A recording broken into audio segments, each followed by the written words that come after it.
Lawrence is a city with more than its share of violent crime. Advocates for prisoners are pushing for more of those incarcerated to be released during the pandemic. Does that worry you, Mr. Mayor?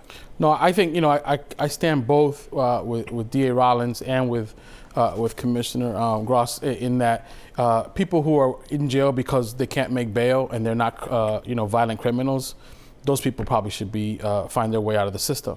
But if you're a violent criminal and there's no reason to release those folks. And again, I stand, and it seems like can you stand on both sides of them? I think you can, because there's a level of to ensure that people that have done very little and are just waiting bail because they couldn't afford bail, and then there's people who literally killed folks.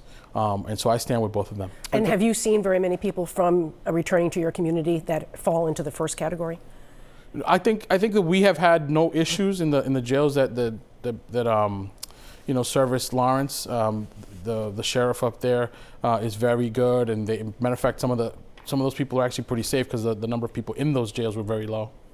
Let's talk about testing. Universal testing is now in Los Angeles and Somerville, one obviously a very large city, one a smaller city. Is this what will stop us from truly reopening before there is a vaccine? Would it help us maybe even get to that point if we have Listen, I try to be as diplomatic as I can be, but I don't believe either of those things. Universal means I could leave right here today and go get a test. That doesn't exist. Certain numbers of people are being tested regardless of whether or not they're symptomatic or asymptomatic. I think we have to get to a point where we're at least doing, at least in Lawrence, 1,000 tests a day. I like the Massachusetts High Tech Council's number of 100,000 tests a day in the Commonwealth. That would be a huge number to do, considering we've only done 400,000 in the time we started. But that, I think, is a public health goal. We should be striving for that. At the same time as we're trying to do other things, we absolutely should. And it could be started by the top 10. You can start with Chelsea and Brockton and places like that. And Lawrence happens to be number 7 as of last Wednesday.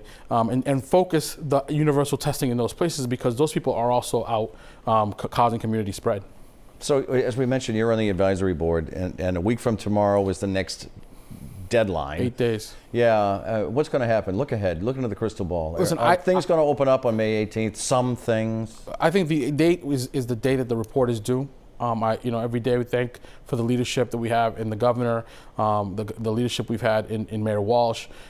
They are, both of them, along with the co-chairs of this committee, are really ensuring that this thing goes in the right way. I think some things will open on the 18th. Some things already opened that weren't open before we started. Some non-essential retail, very important, so people can get their flowers to their parents. But that was about how can you start a small section of the economy that doesn't have a large public safety impact. That was okay to do because they're not touching or allowing customers into their places. Restaurants were already doing it.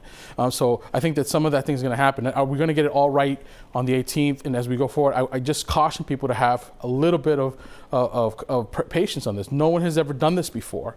And so on the 18th, we'll put forward, and I'm pretty sure because my colleagues are really good and thoughtful, and everybody is pushing in the same way, making sure that it's all interconnected and no one gets left out. But I want to tell you right now, it's not going to be perfect because we've never done this before. But we do have some of the best minds in the conversation. And on the 18th, we'll have a good report for the governor to make choices. And between then and now, maybe some stuff opens up, and maybe not. Mayor Rivera, thank you so much for coming in this morning. Thank you. Happy Mother's Day. Happy Mother's Day.